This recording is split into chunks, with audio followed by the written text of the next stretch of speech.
Assalamualaikum warahmatullahi wabarakatuh. Innal hamdalillah nahmaduhu wa nasta'inuhu wa nastaghfiruh wa na'udzu billahi min shururi anfusina wa min sayyiati a'malina. May yahdihillahu fala mudilla lahu wa may yudlil fala hadiya lahu. Asyhadu an la ilaha illallah wahdahu la syarika lahu wa asyhadu anna Muhammadan abduhu wa rasuluh. Ya ayyuhalladzina amanu taqullaha haqqa tuqatih wa la tamutunna illa wa antum muslimun. Ya ayyuhan nasu taqu rabbakumul ladzi khalaqakum min nafsin wahidah wa khalaqa minha zawjaha wa batha minhuma rijalan katsiran wa nisaa'a واتقوا الله الذي تساءلون به والأرحام إن الله كان عليكم رقيبا يا أيها الذين آمنوا اتقوا الله وقولوا قولا سديدا يصلح لكم أعمالكم ويغفر لكم ذنوبكم ومن يطع الله ورسوله فقد فاز فوزا عظيما أما بعد فإن أصدق الحديث كتاب الله وآخر الهدي هدي محمد صلى الله عليه وعلى آله وسلم وشر الأمور محدثاتها وكل محدثة بدعة وكل بدعة ضلالة وكل ضلالة في النار.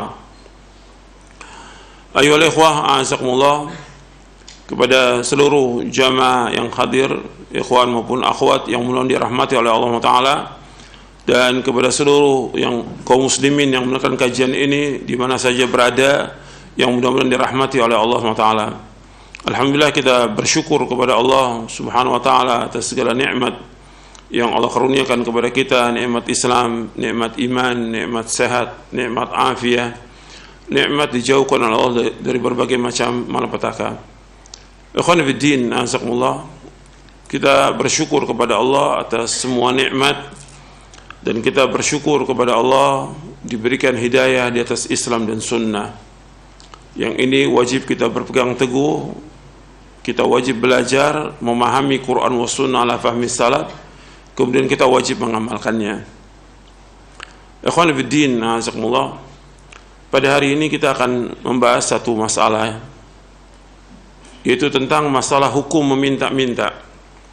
Ini masalah yang besar, yang harus kita betul-betul memahami tentang masalah ini, karena kita lihat sudah banyak sekali orang yang minta-minta. Apakah dia orang awam, apakah dia penuntut ilmu, apakah dia para dai, para ustadz, dan yang lainnya, dianggap satu hal yang biasa. Ikhwan fiddin, azakumullah, yang antum harus perhatikan di dalam prinsip hidup, yang antum perhatikan sebelum kita masuk kepada pembahasan bukunya, hukum minta-minta. Saya akan bahas dulu tentang kita diciptakan oleh Allah Subhanahu wa taala untuk ibadah kepada Allah. Kita diciptakan oleh Allah untuk ibadah. Allah berfirman, "Wa ma khalaqtul jinna wal insa illa liya'budun." Tidak aku ciptakan jin dan manusia melainkan untuk beribadah kepada-Aku. Jadi Allah menciptakan kita untuk ibadah. Ingat itu. Itu prinsip hidup, bahwa kita diciptakan oleh Allah untuk ibadah. Maka kita wajib meluangkan waktu kita sepenuhnya untuk ibadah kepada Allah. Kita wajib meluangkan waktu kita sepenuhnya untuk ibadah kepada Allah. Karena Allah menciptakan kita untuk ibadah. Dan Allah Subhanahu wa taala tidak butuh kepada makhluk. Tapi Allah menciptakan makhluk ini agar mereka ibadah. Tujuannya untuk mereka, untuk kebahagiaan mereka dunia dan akhirat, untuk ketenangan, ketentraman, dan yang lainnya. Banyak sekali nikmat yang didapat dengan dia ibadah kepada Allah Subhanahu wa taala. Makanya Nabi SAW menyuruh kita untuk meluangkan waktu kita untuk ibadah. Jadi Nabi bersabda SAW, Allah berfirman, ini hadits qudsi, "Ya bani Adam, tafarragh li'ibadati amla sadraka ginan wa asudda faqrak wa illam taf'al mala'tu yadayka syughla wa lam asudda faqrak. Wahai anak Adam, luangkan waktumu sepenuhnya untuk ibadah kepadaku, maka aku akan penuhi dadamu dengan kecukupan dan aku akan tutup kefakiranmu. Kalau engkau enggak lakukan, maka aku akan penuhi kedua tanganmu dengan kesibukan dan aku tidak akan tutupi kefakiranmu. Artinya akan tetap terus fakir dia, akan tetap miskin dan tetap susah.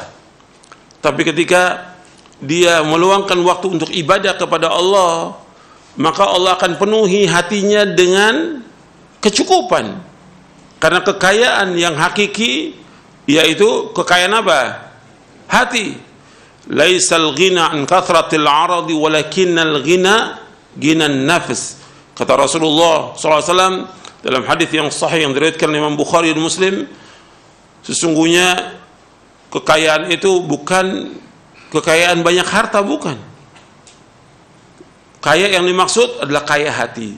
Dia selalu merasa cukup dengan apa yang Allah berikan kepadanya. Jadi Allah akan berikan kepada orang itu merasa cukup dan Allah akan tutupi kefakirannya. Tapi kalau dia sibuk terus dengan segala macam kesibukan dengan dunia dan yang lainnya, maka Allah akan terus membiarkan dia sibuk dan terus dia tidak akan ditutupi kefakirannya. Ini kerugian buat dia. Tambah jauh dia dari Allah SWT. Makanya luangkan waktu kita untuk ibadah kepada Allah. Itu prinsip yang pertama. Gunakan waktu kita untuk ibadah. Kalau ibadah ya sesuai dengan tuntunan syariat, dengan dasar Al-Quran wa sunnah ala fahmi salam. Jangan ibadah dipakai untuk main-main, tidak. Kita hidup untuk ibadah, bukan untuk main-main, bukan untuk jalan-jalan. Kalau orang mau main boleh secara hukum syar'i, dia mau jalan-jalan boleh, tapi jangan kemudian digabungkan antara ibadah dengan main-main. Nggak akan ketemu, nggak akan ketemu. Kita hidup untuk ibadah kepada Allah. Kemudian yang kedua, prinsip yang kedua, bahwasanya Allah SWT ketika memerintahkan hamba ini, saya ulangi lagi, ketika Allah menciptakan makhluknya, Allah sudah jamin rezeki mereka. Perhatikan, Allah khalaqakum wa razaqakum. Allah menciptakan kamu, Allah juga memberikan rezeki kepada kamu. Jadi Allah menciptakan makhluk ini, Allah juga jamin rezekinya buat mereka. Makanya ketika Allah menyebutkan tentang ibadah kepada Allah, maka Allah sebutkan juga bahwa Allah itu tidak butuh kepada makhluk, dan Allah yang memberikan rezeki kepada mereka.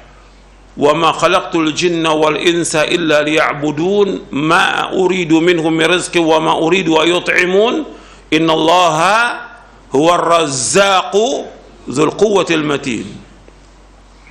Tidak aku ciptakan jin dan manusia melainkan untuk beribadah kepadaku. Dalam surah Az-Zariyat ayat 56 sampai 58. Aku tidak ciptakan jin dan manusia melainkan untuk beribadah kepadaku. Aku enggak minta rezeki dari mereka dan aku enggak minta makan dari mereka. Allah yang terus menerus memberikan rezeki kepada makhluknya. Allah yang maha kokoh, Allah yang maha kuat.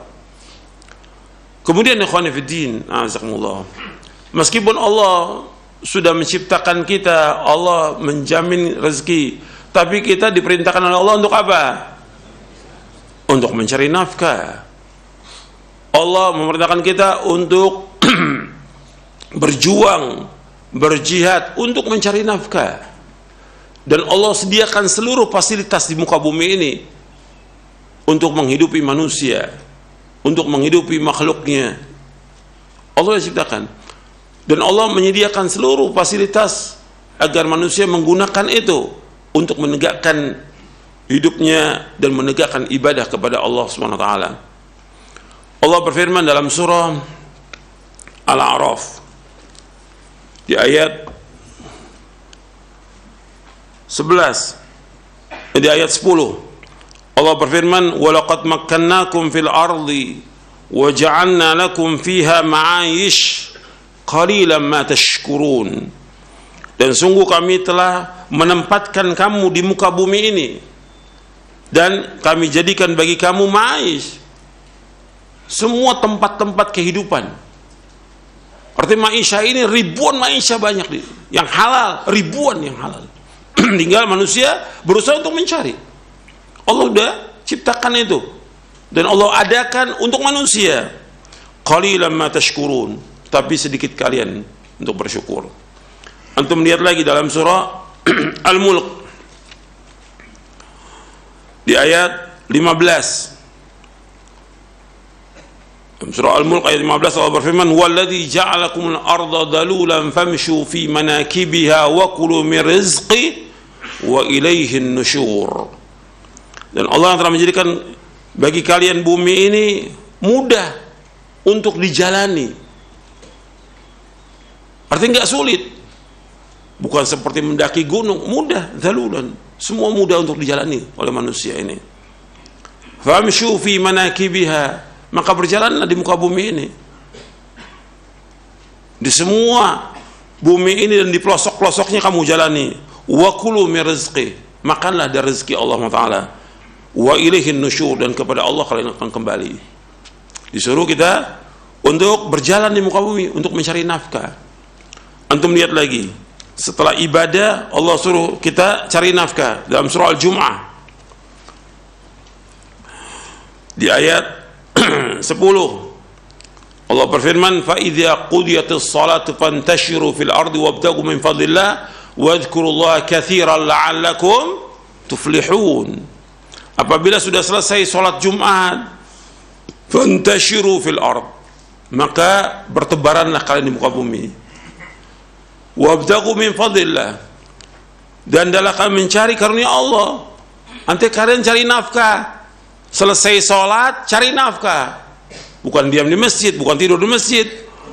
Selesai, cari nafkah. Seperti orang selesai sholat subuh, keluar untuk cari nafkah. Wadhkurullaha katsiran la'allakum tuflihun. Dan dalam kalian ingat kepada Allah agar kalian menjadi orang-orang yang sukses. Artinya di samping kita mencari rezeki, disuruh kita untuk ingat kepada Allah Subhanahu wa taala. Banyak berzikir kepada Allah Subhanahu wa taala. Jangan tinggalkan zikir dalam semua keadaan. Sebab dalam hadis yang sahih yang diriwayatkan oleh Imam Muslim dari Ummul Mukminin Aisyah radhiyallahu anha wa ardhaha, kana Rasulullah yadhkurullah fi kulli ahyani. Adalah Rasulullah SAW menyebut nama Allah, berzikir kepada Allah di semua keadaannya. Ketika duduk, ketika berdiri, ketika tidur, ketika berjalan, ketika melakukan apa saja enggak lepas untuk berzikir kepada Allah. Maka Allah menyuruh wadhkurullaha katsira, adalah kalian banyak berzikir kepada Allah, ingat kepada Allah, la'allakum tuflihun, agar kalian menjadi orang yang sukses. Jadi kita disuruh apa? Untuk mencari nafkah. Ini prinsip dalam kita beragama, dalam kita hidup ini seperti itu. Yang pertama, Allah ciptakan kita untuk ibadah. Yang kedua, kita disuruh untuk mencari nafkah. Meskipun Allah sudah jamin rezeki kita dan kita tidak akan mati sampai jatah rezeki kita habis. Tidak akan mati sampai jatah rezeki habis. Kalau rezekinya habis, berarti dia mati. Ini Allah sudah tetapkan. 50.000 tahun sebelum Allah menciptakan langit dan bumi. Dan juga ketika berumur 120 hari di perut ibunya, maka dia sudah tetapkan rezekinya, sudah tetapkan ajalnya, sudah tetapkan amalnya, sudah tetapkan dia bahagia atau dia celaka, sudah tetapkan. Dan diperintahkan malaikat untuk mencatat itu. Tapi tetap kita disuruh oleh Allah untuk mencari nafkah. Meskipun Allah sudah jamin rezeki kita, disuruh kita mencari nafkah. Kemudian yang ketiga, prinsip yang ketiga, tidak boleh seorang muslim meminta-minta pada manusia. Dalam Islam nggak boleh. Hukumnya haram dalam Islam. Nggak boleh minta-minta. Karena Allah sudah berikan semua makhluk jatahnya, rezekinya, sudah. Setiap makhluk itu sudah ada rezekinya, sekecil apapun binatang semuanya Allah sudah jamin rezekinya. Nggak ada satupun yang nggak dijamin rezeki. Allah nggak zalim, Allah ciptakan, Allah berikan mereka rezeki semuanya. Makanya kita nggak usah khawatir dengan rezeki kita. Antum punya anak 1, 2, 5, 10, tetap dijamin rezeki Allah. Nggak usah takut. Setiap anak membawa rezeki. Orang beriman itu nggak boleh takut bahwa rezeki sudah dijamin. Kalau rezeki sudah dijamin oleh Allah, kewajiban kita untuk mencari nafkah. Kalau seandainya ada keluhan, cobaan, ujian, pasti ada. Nggak mungkin nggak dalam kehidupan ini. Ada mengalami kesulitan, kesusahan, sakit, atau pandemi, atau yang lainnya, atau dia di PHK atau yang lainnya. Ini ujian dari Allah. Kalau itu ujian dari Allah, ngadunya kemana? Kepada Allah, bukan kepada makhluk. Nggak seperti sekarang, semua diadukan kepada makhluk dan minta-minta kepada manusia. Ini menghinakan diri pada manusia. Orang-orang seperti ini nggak punya akhlak, nggak punya adab, nggak punya rasa malu. Antum perhatikan, malu ini merupakan pokoknya akhlak. Itu malu. Ketika dia udah nggak punya malu, ya hancur agama ini, udah rusak. Maka ini kita bahas, ini penting untuk antum supaya para dai juga mendengar masalah ini. Ini menghinakan diri pada manusia, minta-minta semuanya dengan macam-macam cara, sudah dikemas dengan berbagai macam kemasan. Tapi hakikatnya apa? Minta-minta. Dalam Islam nggak boleh menghinakan diri pada manusia, nggak boleh. Kita wajib menghinakan diri kita hanya kepada Allah, bukan kepada manusia. Nggak boleh. Makanya orang yang minta-minta di hari kiamat tidak ada wajahnya sama sekali, nggak ada dagingnya, karena dia sudah menghinakan diri pada manusia. Dalam Islam hukumnya haram minta-minta, haram hukumnya. Makanya kita akan bahas buku ini tentang masalah minta-minta ini. Untuk melihat di halaman 8 di mukadimah buku ini, hukum minta-minta dan mengemis dalam syariat Islam. Rasulullah SAW bersabda, "Ayyuhan nas, ittaqullah wa ajmilu fit talab, fa inna nafsan lan tamuta hatta tastawfiya rizqaha, wa in abta'a anha fattaqullaha wa ajmilu fit talab, khudhu mahalla wada'u mahrum." Wahai manusia, bertakwalah kepada Allah, berjuanglah untuk mencari rezeki dengan baik. Arti dengan baik, tidak boleh malas-malasan, nggak boleh juga berlebihan, sederhana dalam mencari maisha. Fa inna nafsan lan tamuta hatta tastafiya rizqaha, sesungguhnya satu jiwa tidak akan mati sampai tidak akan meninggal dunia sampai sempurna rezekinya. Wa in abta anha, meskipun rezekinya itu agak lambat datangnya. Jadi ada orang yang sudah berusaha tapi lambat datangnya rezeki itu. Tapi Nabi menyuruh SAW, fattaqullah wa ajmilu fit talab, bertakwalah kepada Allah dan berusahalah dengan baik dalam mencari rezeki.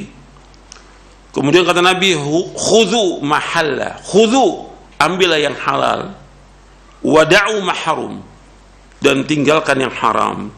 Hadis ini sahih, diriwayatkan oleh Imam Ibnu Majah, Al-Hakim dan Al-Baihaqi dari sahabat Jabir bin Abdullah radhiyallahu anhuma.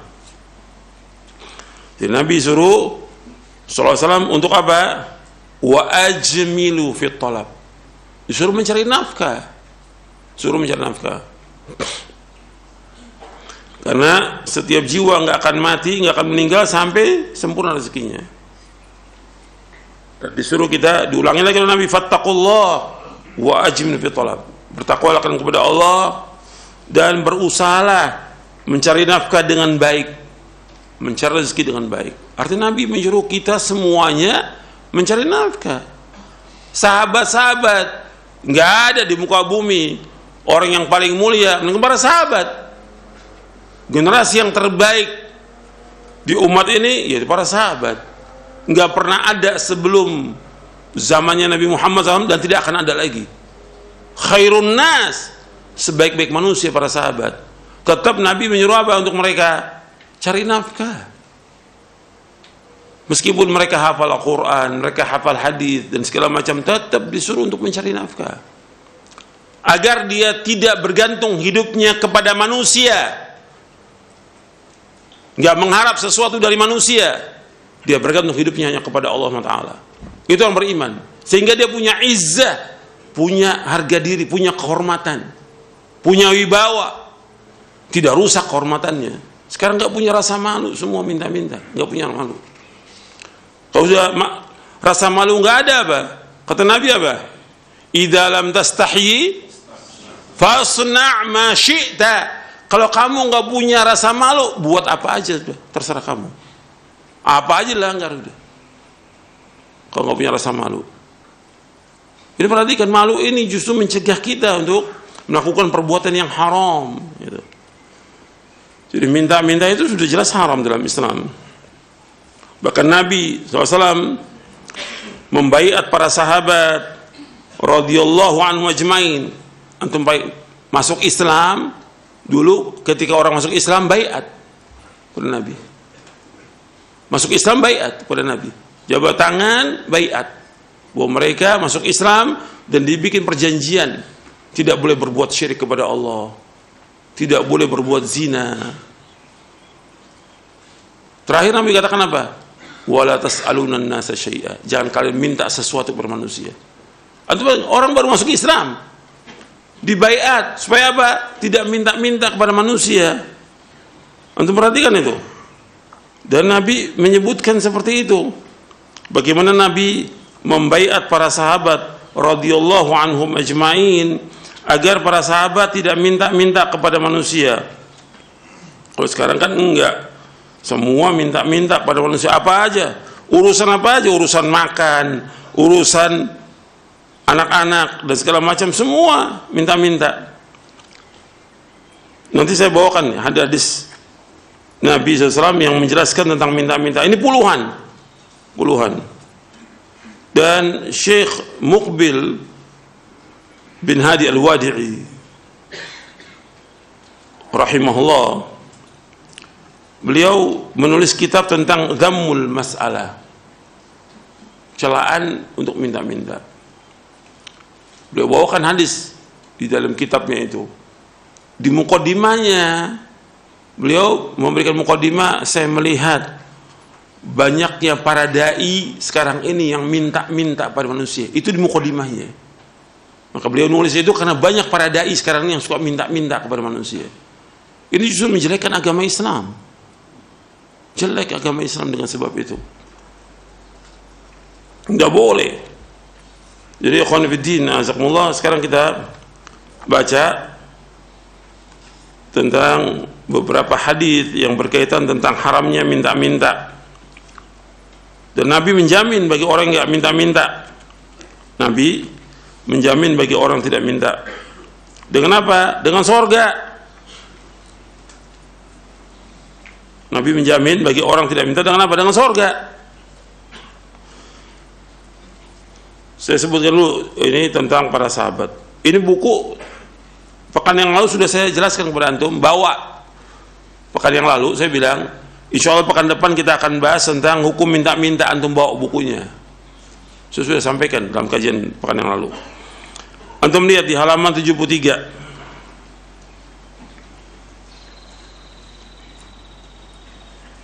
Dan halaman 74. Sambil akhirnya saja, kata para sahabat sebagaimana dijelaskan oleh Auf bin Malik Al-Asja'i bahwa kami ini ada 9 atau 8 atau 7 orang membaiat Rasulullah SAW. Kemudian kami berkata, qad bay'naka ya Rasulullah, kami telah membaiat engkau ya Rasulullah. Fa'ala ma nubayyuka, atas apa kami baiat engkau ya Rasulullah? Anda perhatikan di sini. Qala ala an ta'budullaha wa la tusyriku bihi syai'a was salawatil khamsi wa tuti'u wa asra kalimatan khafiyatan wa la tas'alun nasa syai'a. Falaqad ra'aitu ba'da ulaika an-nafar yasqutu sautu adim fama yas'alu ahadan yunawiluhu iyyah. Ini diriwayatkan dari sahabat Auf bin Malik al-Asja'i. Kata beliau ada 7 orang atau 8 orang atau 9 orang. Sebutkan 9 atau 8 atau 7 orang. Kami bayat ya Rasulullah. Kami telah membayat engkau ya Rasulullah. Kami telah membayat engkau ya Rasulullah. Atas apa kami bayat engkau ya Rasulullah? Maka Nabi bersabda SAW, kalian bayat kepada aku, yaitu bayat ala an ta'budullaha wa la tusyriku bi syai'a wa salawatil khams wa tuti'u wa asara kalimatan khafiyatan wa la tas'alun nasa syai'a. Itu bayatnya, isi bayatnya agar kalian semuanya beribadah kepada Allah, tidak menyekutukan Allah dengan sesuatu, melaksanakan sholat lima waktu, kalian taat kepada ulil amri. Kemudian Nabi SAW membisikkan satu kalimat kepada mereka, jangan sekali-kali kalian minta-minta kepada manusia. Ini orang baru masuk Islam, Nabi sudah baiat, jangan minta-minta kepada manusia. Kemudian kata Auf bin Malik al-Asja'i radhiyallahu an, sungguh aku melihat orang yang berbaiat itu bila cambuk seorang dari mereka jatuh, mereka tidak minta kepada seorang pun untuk mengambilnya, ngambil sendiri. Sampai cambuknya jatuh dari atas ontaknya, dia turun ngambil, nggak suruh orang lain ngambil. Sampai seperti itu, karena tidak boleh minta-minta pada manusia, apalagi minta uang, minta duit, nggak ada. Ya, sekarang terus orang minta duit ini, donasi segala macam. Nabi udah ingatkan ini, tidak boleh. Dan dikemas macam-macam sekarang minta-minta itu. Kemudian antum lihat di halaman 11, masih di muqaddimah, Nabi bersabda kepada para sahabat radhiyallahu anhum ajma'in, kata Nabi, man takaffala li alla yas'alan nasa syai'an wa atakaffalu lahu bil jannah. Faqala Thauban ana fakana la yas'alu ahadan syai'a. Kata Nabi SAW, siapakah di antara kalian yang mau menjamin untukku untuk tidak minta-minta sesuatu pun kepada orang lain, dan aku akan menjamin ia dengan sorga. Maka Thauban radhiyallahu anhu berkata, saya Rasulullah. Maka ia pun tidak pernah minta-minta sesuatu pun kepada orang lain. Hadis ini sahih riwayat Abu Daud, Ahmad dan Ibnu Majah. Dan masih banyak lagi. Dan para sahabat seumumnya nggak ada yang minta-minta kepada manusia, tidak ada. Sesuai dengan nas Al-Quran dan juga dengan hadis Nabi. Untuk melihat para sahabat, Allah sebutkan dalam surah Al-Baqarah di ayat 273. Al-Baqarah 273, Allah berfirman, lil fuqara'il ladzina uhsiru fi sabilillahi la yastati'una darban fil ard yahsabuhumul jahilu aghniya'a min at-ta'affuf ta'rifun bisimahum la yas'aluna an-nasa ilhafa wa ma tunfiqu min khairin fa innallaha bihi 'alim. Apa yang kamu infakkan adalah untuk orang-orang yang fakir, yang terhalang usahanya karena jihad di jalan Allah, sehingga dia tidak dapat berusaha di muka bumi. Orang lain tidak tahu, menyangka bahwa mereka adalah orang-orang yang kaya karena mereka menjaga diri dari meminta-minta. Sahabat nggak ada yang minta-minta. Engkau wahai Muhammad mengenal mereka dari ciri-cirinya, mereka tidak meminta secara paksa kepada orang lain. Apapun harta yang baik yang kamu infakkan, sungguh Allah Maha mengetahui. Nanti ada keterangan dalam hadis yang seorang itu boleh meminta tapi dalam kondisi yang terpaksa. Nanti kita akan bahas.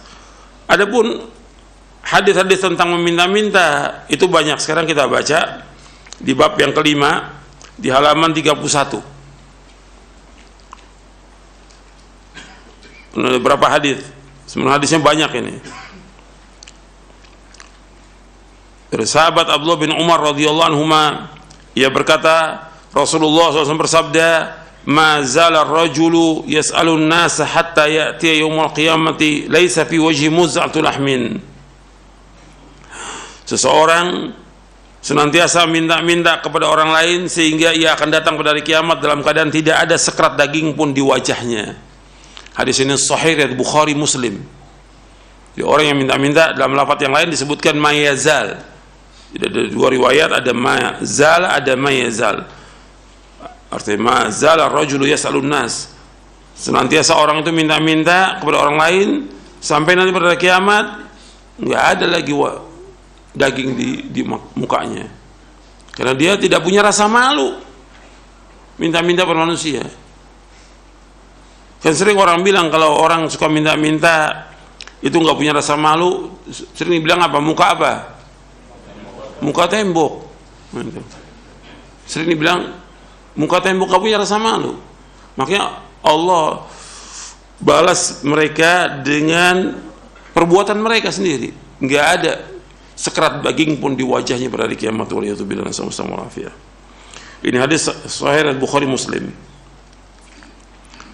Kemudian yang kedua dari Sahal bin Hanzaliyah radhiyallahu an, Rasulullah bersabda di halaman 33,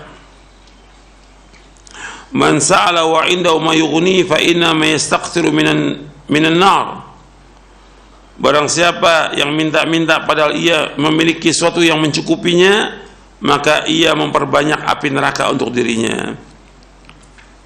Dalam riwayat yang lain disebutkan min jamri jahannam, maka pada hakikatnya dia membanyakkan bara api neraka jahanam. Para sahabat bertanya, faqalu ya Rasulullah, wa ma yughni? Man sa'ala wa 'indahu ma yughni. Barang siapa yang minta padahal dia memiliki sesuatu yang mencukupinya, fa inna yastaqtir minan nar, maka dia memperbanyak api neraka untuk dirinya. Sekarang apa yang dimaksud mayughni? Yang mencukupi dirinya sehingga dia enggak minta-minta.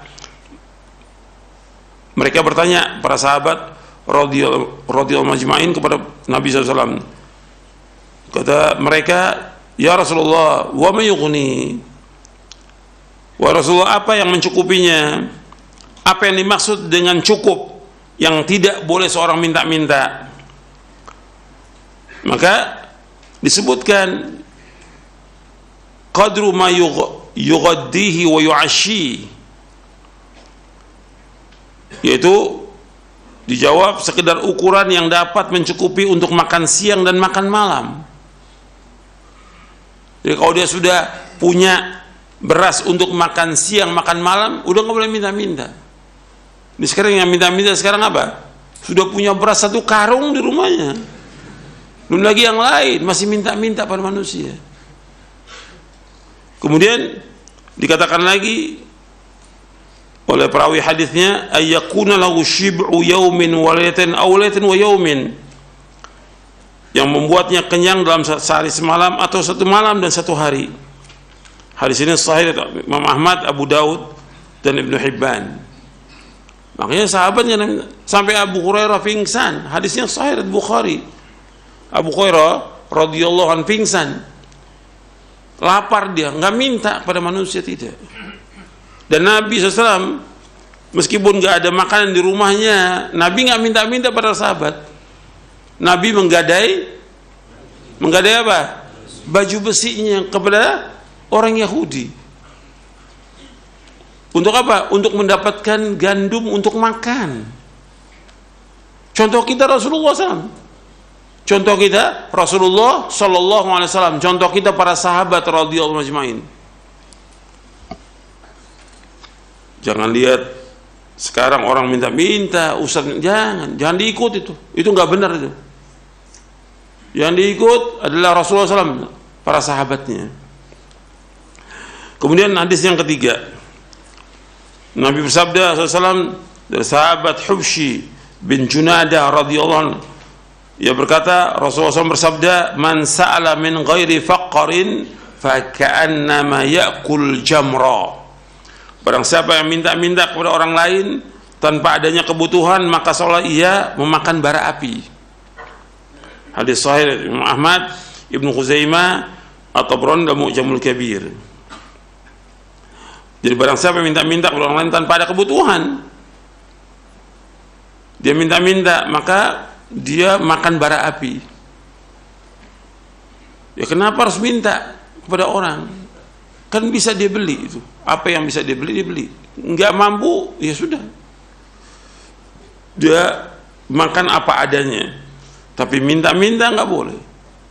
Dan ada orang yang cukup untuk makan 1 hari atau 2 hari, tapi dia masih minta kepada manusia. Berarti dia memperbanyak harta dengan sebab itu. Maka pada hakikatnya dia meminta bara api. Hadis yang keempat dari sahabat Abu Hurairah radhiyallahu an. Rasulullah bersabda, "Man sa'ala an-nasa amwalahum takatsura fa inna ma yas'alu jamran falyastaqil aw liyastakthir." Barang siapa yang minta harta kepada orang lain untuk memperkaya diri, maka sungguh ia hanyalah meminta bara api. Maka silakan ia meminta sedikit atau banyak. Ini faedahnya banyak dah di sini. Dari 4 hadis ini untuk menunjukkan bahwa haramnya minta-minta. Kemudian faedah lagi yang kedua, orang yang minta-minta kepada orang lain berarti ia minta bara api yang kelak akan membakarnya pada hari kiamat. Yang ketiga, harta yang diminta adalah harta yang haram dan tidak ada keberkahan. Jika orang minta-minta itu hartanya nggak berkah.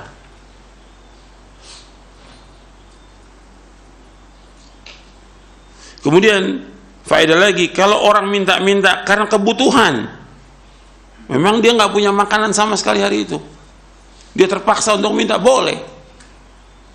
Kalau nggak punya apa-apa, dia boleh minta. Kemudian Nabi mengancam orang yang suka minta-minta untuk memperbanyak. Nabi katakan, "Falyastaqil aw liyastakthir." Hendaknya dia minta sedikit atau banyak, maksudnya terserah kalian. Kalau kalian minta sedikit atau banyak, kalian tetap akan makan bara api. Gitu. Itu ancamannya begitu. Ya, Nabi mengancam ini. Kemudian yang kelima, hadis yang kelima dari sahabat Thauban radhiyallahu an, Maula Rasulullah SAW, bahwa Rasulullah bersabda, "Man sa'alan nasa mas'alatan wa huwa anha ghaniyun kanat syai'an fi wajhi." Barang siapa yang minta-minta kepada orang lain padahal ia tidak membutuhkan, maka akan ada cacat di wajahnya. Artinya dia sudah cukup untuk makan sehari atau 2 hari cukup, tapi dia masih minta-minta kepada manusia, maka akan cacat di wajahnya pada hari kiamat. Hadis ini sahih riwayat Imam Ahmad, Darimi, At-Tabrani dalam Mu'jamul Kabir. Kemudian juga yang keenam, Nabi bersabda SAW, "Al-mas'alatu kaddun yakudu biha ar-rajulu wajha illa yas'ala ar-rajulu sultanan aw fi amrin la budda min." Meminta-minta itu merupakan cakaran yang seseorang mencakar wajahnya dengannya, kecuali jika seorang minta kepada penguasa atau atas sesuatu hal yang perkara yang sangat perlu. Hadis ini sahih riwayat Tirmidzi, Abu Daud, Nasai, Ahmad, Ibnu Hibban dan yang lainnya. Antum perhatikan di sini. Hadis ini menyebutkan bahwa orang yang minta-minta merupakan cakaran, yang dia mencakar wajahnya nanti pada kiamat sehingga nggak ada nanti dagingnya. Dia cakar wajahnya karena dia telah merobek kehormatannya. Kecuali dia minta kepada penguasa, dia fakir ini, rakyat ini fakir miskin, dia punya hak untuk minta kepada siapa? Penguasa. Yang pertama dia minta kepada siapa? Allah, was'alullah min fadli. Yang kedua boleh dia minta kepada penguasa. Umpamanya terjadi gempa umpamanya, atau tsunami, atau yang lain, atau angin yang puting beliung yang menghancurkan rumahnya, yang bertanggung jawab untuk membangun rumah itu siapa? Penguasa. Bertanggung jawab. Makanya ketika orang jadi amir, jadi penguasa, jadi raja, presiden, dia punya tanggung jawab kepada seluruh rakyat. Dia akan diminta tanggung jawabnya pada hari kiamat. Jadi ketika rumahnya hancur, bukan minta-minta pada manusia, dia minta kepada penguasa. Karena yang bertanggung jawab kepada rakyat itu penguasa. Jadi kita harus dudukan pada tempatnya. Ini kewajiban penguasa. Seperti pada pekan yang lalu, ketika ada pertanyaan tentang minta-minta untuk masjid. Pada hakikatnya masjid tanggung jawab siapa?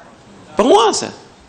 Dari zaman Rasulullah SAW, dari zaman Khulafaur Rasyidin sampai muluk para raja, semua yang bangun masjid adalah penguasa, para raja itu. Kalau ada orang kaya mau bangun, boleh, nggak ada masalah. Kalau ada orang kaya, saya yang bangun masjid sendiri. Sebenarnya banyak sekarang seperti itu, nggak ada masalah, boleh. Dan itu bagus, ganjarannya besar. Orang bangun masjid berarti dia membangun rumahnya di sorga, itu besar ganjarannya. Pada akhirnya yang pertama kali penguasa, maka dia boleh minta pada penguasa. Kecuali kalau penguasa sudah diminta nggak mau bantu, dia tetap nggak mau bantu, maka dia boleh untuk mencari dana untuk itu sesuai dengan kebutuhannya, sesuai dengan kebutuhannya. Dan caranya dengan cara yang baik. Dia bisa datangi orang-orang tertentu yang kaya untuk bisa membangun masjid, atau ketika rumahnya kena musibah dia bisa minta kepada orang tertentu untuk bisa bangun. Tapi kalau dia umpamanya masih ada harta atau simpanan yang bisa dia bangun sendiri. Tapi kalau nggak ada, ya boleh, karena kondisi terpaksa dia harus tinggal. Karena ini kewajiban ulil amri.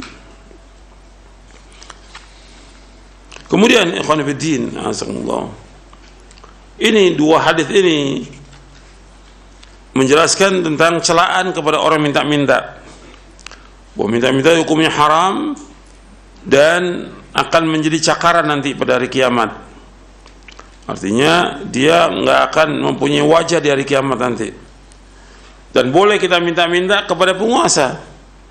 Ini nas, dalil ini membolehkan minta-minta kepada penguasa, ya untuk keperluan yang memang diperlukan, yang memang kewajiban penguasa untuk memperhatikan rakyatnya.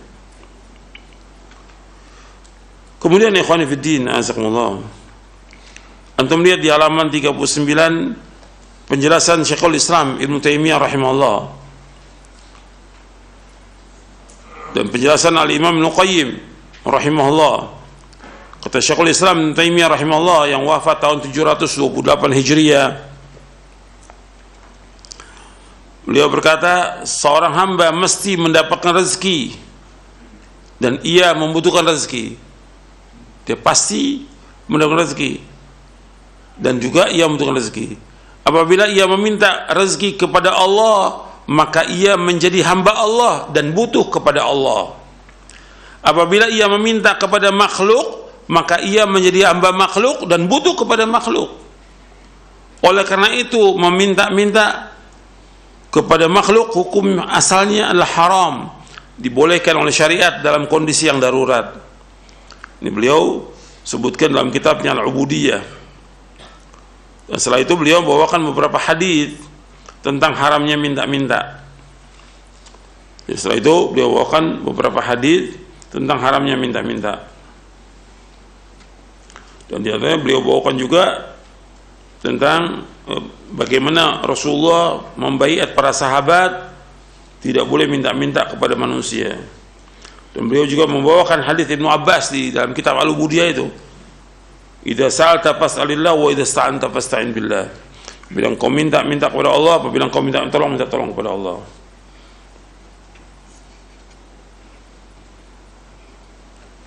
Kemudian dijelaskan oleh Al-Imam Ibnu Qayyim Al-Jauziyah rahimahullah yang wafat tahun 751 Hijriah. Beliau menjelaskan dalam kitabnya Madarijus Salikin di juz yang kedua. Madarijus Salikin di juz yang kedua, ketika beliau membahas tentang masalah ridho, panjang beliau bahas puluhan manfaat dari ridho kepada Allah. Itu puluhan, ridho kepada apa yang Allah sudah takdirkan, itu puluhan manfaat. Nah, kemudian di sela-sela itu beliau bahas tentang masalah minta-minta. Dan beliau juga mengatakan bahwa di antara pokok kebahagiaan manusia dengan dia ridho. Kata Imam Ibnu Qayyim, ar-ridha bil qada min asbabis sa'adah wa tasakhut 'alal qada min asbabis syaqawah. Kata beliau bahwa ridha dengan apa yang Allah sudah takdirkan. Ketika dia fakir, dia miskin, dia susah, dia terkena PHK atau dia mengalami kesulitan, Allah sudah takdirkan belum itu? Allah sudah takdirkan belum? Allah sudah takdirkan 50.000 tahun sebelum Allah menciptakan langit dan bumi. Ketika dia redha dengan apa yang Allah takdirkan, maka ini termasuk sebab-sebab kebahagiaan bagi dia. Wa tasakhut al-qada, dan dia murka dengan apa yang Allah sudah takdirkan, min asbabis syaqawah, termasuk sebab celakanya dia. Gitu.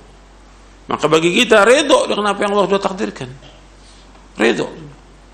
Tapi jangan minta-minta kepada manusia, jangan. Di dalam kitabnya Madarijus Salikin, beliau juga sebutkan tentang masalah minta-minta hukum haram. Kemudian beliau membawakan, setelah beliau bawakan tentang hukumnya haram, beliau bawakan hadisnya. Lebih dari 20 hadis tentang haramnya minta-minta dibawakan oleh Ibnu Qayyim dalam kitabnya Madarijus Salikin. Lebih dari 20 hadis. Kata beliau, sesungguhnya minta-minta pada hakikatnya adalah yang pertama kezaliman terhadap hak rububiyah Allah Azza wa Jalla. Yang kedua kezaliman terhadap hak orang yang minta, yang diminta. Dan yang ketiga kezaliman pada hak orang yang meminta. Jadi disebutkan oleh Al-Imam Ibnu Qayyim itu, wal mas'alatu fil asli haramun wa innama ubihat lil hajati wa darurah li'anha zulmun fi haqqi rububiyyah wa zulmun fi haqqil mas'ul wa zulmun fi haqqis sa'il. Masalah minta-minta pada hukum asalnya haram. Wa innama ubihat lil hajati wa darurah, sesungguhnya dibolehkan karena satu keperluan dan darurat. Li'annaha zulmun fi haqqi rububiyyah, karena ini merupakan kezaliman pada hak rububiyah. Wa zulmun fi haqqil mas'ul, dan zalim kepada hak orang yang diminta. Wa zulmun fi haqqis sa'il, yang ketiga kezaliman pada hak orang yang meminta. Beliau jelaskan di sini kezaliman kepada hak rububiyah, kata beliau, فَلِأَنَّهُ بَذَلَ سُؤَالَهُ وَفَقْرَهُ وَذُلَّهُ وَاسْتِعْطَاءَهُ لِغَيْرِ اللَّهِ وَذَلِكَ نَعُوبُدِيَّةٌ فَوَضَعَ الْمَسْأَلَةَ فِي غَيْرِ مَوْضِعِهَا وَأَنْزَلَهَا بِغَيْرِ أَهْلِهَا وَظَلَمَ تَوْحِيدَهُ وَإِخْلَاصَهُ وَفَقْرَهُ إِلَى اللَّهِ وَتَوَكُّلَهُ عَلَيْهِ وَرِضَاهُ بِقَسْمِهِ واستغنى بسؤال الناس عن مسألة رب الناس وذلك كله يهضم من حق التوحيد ويطفئ نوره ويضعف قوته. Yang pertama, orang yang minta-minta itu merusak rububiyahnya karena dia telah mencurahkan minta-minta kefakirannya, kehinaannya kepada selain Allah. Dan ini rububiyah, artinya hak rububiyah Allah. Allah yang menciptakan, Allah juga yang memberikan rezeki. Mesti minta kepada Allah, tapi dia minta kepada orang lain, kepada manusia. Dia meletakkan minta-minta itu kepada selain tempatnya. Tempat minta-minta itu kemana? Allah. Idza sa'alta fas'alillah. Apabila kau minta-minta kepada Allah. Wa idza sa'alta fas'alillah. Apabila kau minta tolong, minta kepada Allah. Yang mesti dia minta kepada Allah ditempatkan kepada yang lain. Zalim atau tidak ini? Zalim. Yang mesti dia minta kepada Allah, dia minta kepada manusia. Zalim dia. Dalam rububiyah, zalim. Rusak di sini apanya? Tauhidnya rusak. Tauhid rububiyah. Antum lihat kaum musyrikin enggak minta pada manusia yang lain. Kaum musyrikin, orang musyrik enggak minta pada yang lain. Orang musyrik tahu bahwa Allah yang menciptakan, Allah yang memberikan rezeki. Orang musyrik. Mesti orang beriman lebih daripada itu. Yakin dia Allah berikan rezeki. Jangan minta-minta pada manusia, jangan. Anda perhatikan, kalau orang kafir orang musyrik, orang munafik, orang jahat dikasih rezeki, masa kita yang ruku dan sujudnya dikasih rezeki? Enggak mungkin. Pasti dikasih rezeki. Cuma kadang lambat rezeki itu datang, kata Nabi SAW. Tapi tetap dikasih rezeki, nggak mungkin tidak.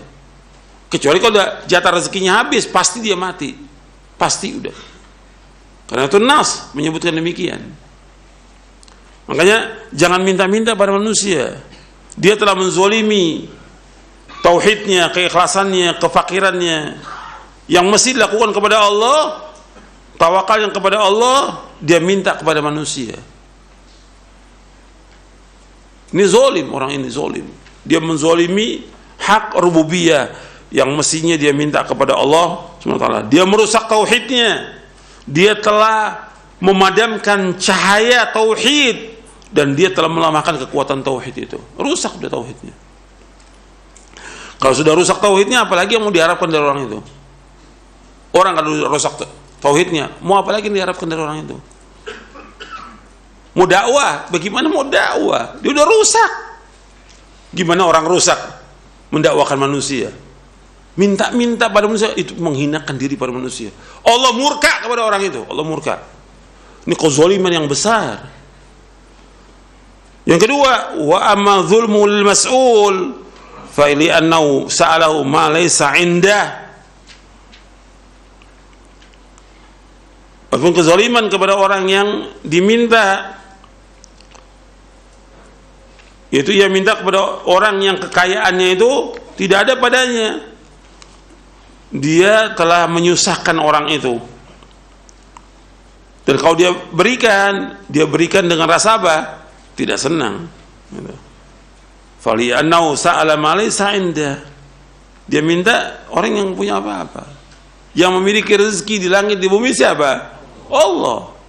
Seandainya ada orang dia punya uang itu jutaan atau miliaran atau triliun dia punya, tetap yang memberikan rezeki kepada dia siapa? Allah. Mesti mintanya kepada Allah, kok minta kepada makhluk? Coba akalnya waras apa enggak itu? Kok minta kepada makhluk? Meskipun harta dia banyak, dia orang kaya, minta kepada Allah. Yang memberikan kepada mereka harta sekian banyak itu siapa? Allah. Maka Allah menyebutkan was'alullaha min fadli, mintalah kepada Allah dari karunia-Nya. Makanya dia telah menyusahkan orang itu. Orang itu juga nggak mau, sekaya apapun orang nggak mau diminta. Berat dia, berat. Dan ini sering orang minta-minta kepada orang kaya, gitu. Karena dianggap ini muridnya orang kaya, terus diminta datang ke rumahnya. Nggak tahu datang ke rumah orang kaya mau apa dia. Si orang kaya tahu, ini si dai, si ustadz mau minta-minta nih. Sudah tahu dia. Karena udah seperti itu. Maka antum jangan mengindahkan diri pada manusia, jangan. Antum datang kepada Allah, bangun untuk tengah malam, minta kepada Allah.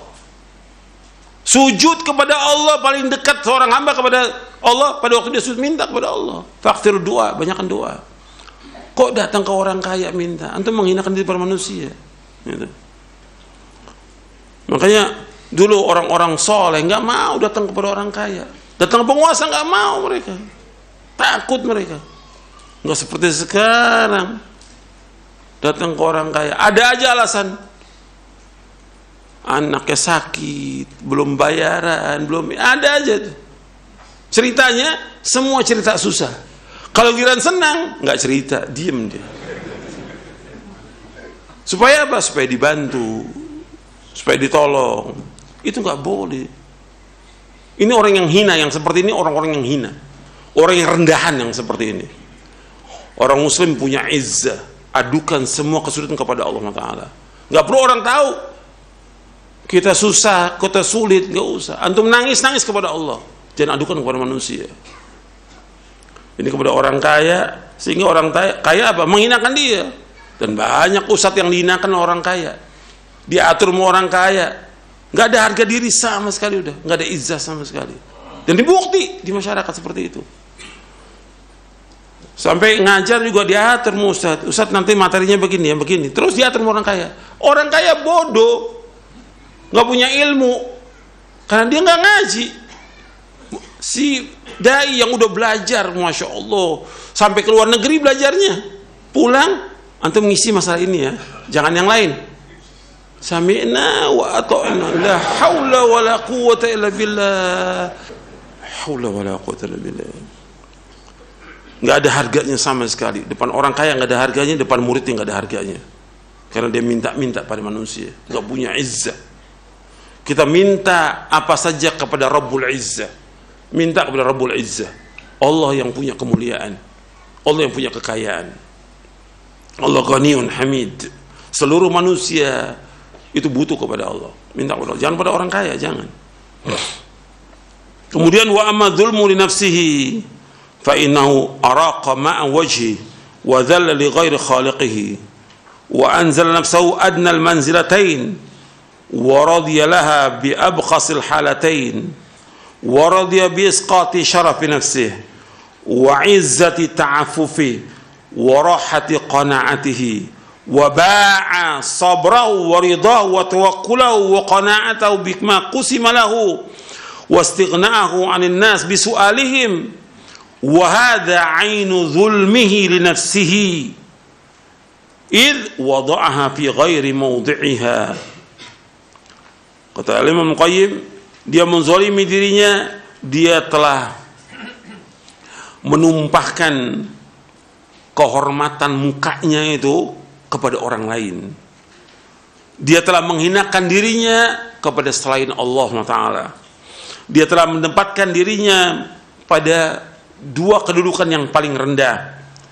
Dia redho dengan dua keadaan yang paling hina. Dia redho dengan menggugurkan kehormatan dirinya.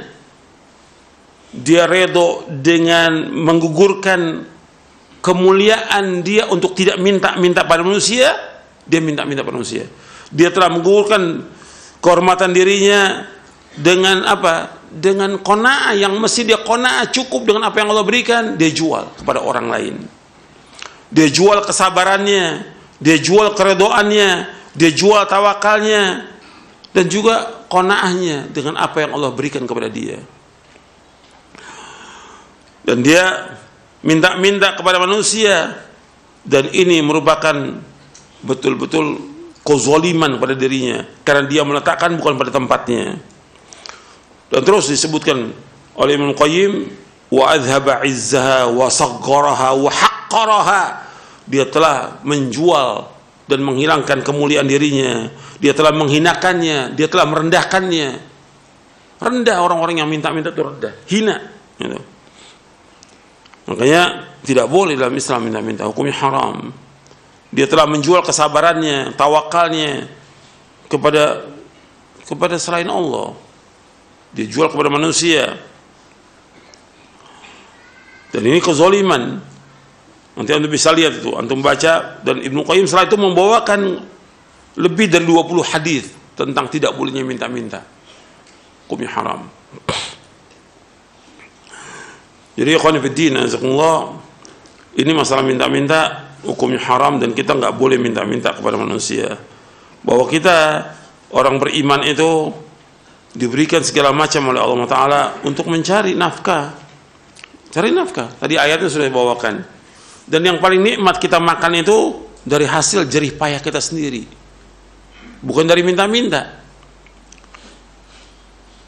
Nabi bersabda SAW, kita melihat di halaman 67. Halaman 67, Nabi bersabda SAW, ma akala ahadun ta'aman qat khairan min ayyakula min amal yadi.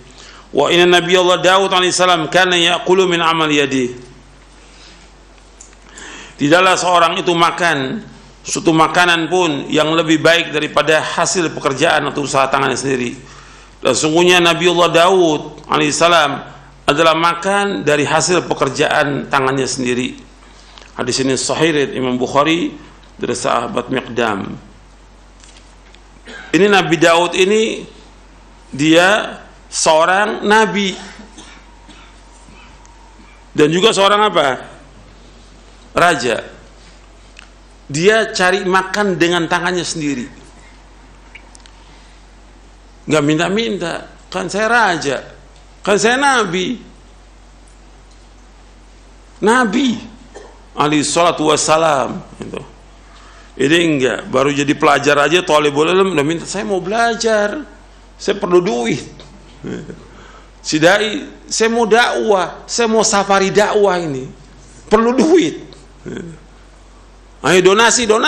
Loh, antum insyaallah, antum lebih mulia dari Nabi Daud apa? Dari nabi-nabi. Semua nabi-nabi mengatakan la as'alukum alaihi ajra, aku enggak minta upah dari kalian. Semua nabi enggak minta upah dalam dakwahnya. Dia berjuang dengan dirinya, enggak minta-minta pada manusia, tidak. Ini coba antum perhatikan. Orang harus usaha. Nabi Ibrahim AS usaha sendiri. Dakwah tetap jalan dakwah. Jangan antum cari makan dengan dakwah, jangan. Itu. Antum untuk berjuang bagaimana berkorban untuk tegaknya dakwah ini karena Allah. Antum sudah diberikan rezeki sama Allah, bagaimana antum berkorban untuk menegakkan dakwah ini. Antum diberikan oleh Allah ilmu sedikit, sampaikan ilmu kepada manusia. Jangan mengharapkan sesuatu dari manusia. Itu yang diajarkan oleh siapa? Oleh Rasulullah SAW kepada para sahabatnya radhiyallahu ajma'in. Dan Rasul sendiri demikian. Enggak ada habis ceramah, saya perlu duit ini, la haula wala, enggak ada sama sekali. Tidak Rasulullah dan tidak juga para sahabat radhiyallahu ajma'in. Mereka berkorban dan berjuang dengan dirinya. Dengan apa? Dengan hartanya. Allah sebutkan ketika Allah menyebutkan tentang orang-orang munafik, antum lihat di dalam surah At-Taubah, ketika Allah menyebutkan tentang orang-orang munafik, bagaimana mereka bakhilnya dengan dirinya, maka Allah menyebutkan tentang Rasulullah di surah At-Taubah ayat 88.